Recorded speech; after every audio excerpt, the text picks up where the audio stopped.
Sir, இந்த 15 நாளா கடமை கண்ணியும் கட்டுப்பாடோட இருக்கிற ஒரு பிள்ளைய பார்த்து மக்கள் போற்றுவோர் போற்றட்டும், புழுதியில் தூற்றுவோர் தூற்றட்டும், அவர் கடமையை செஞ்சுக்கிறாரு.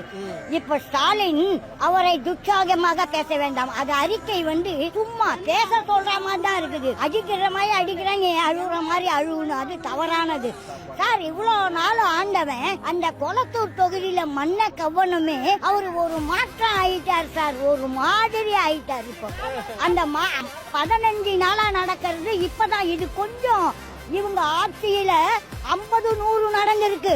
எது எம்ஜிஆர் ஆட்சியிலும் நடந்திருக்கு, ஜெயலலிதா அம்மாவுக்கும் நடந்திருக்கு சார். இதே மாதிரி கருணாநிதி ஆட்சியிலும் நடந்திருக்குது, இப்போ எடப்பாடி ஆட்சியிலும் நடந்திருக்குது. ஊர்ல இதெல்லாம் நிறைய நடக்குது. இப்போ தமிழக வெற்றி கழகத்துக்கு நடந்திருக்கிறது சும்மா ஓரளவு ஒரு மயிரில தான். இத ஒரு பெரு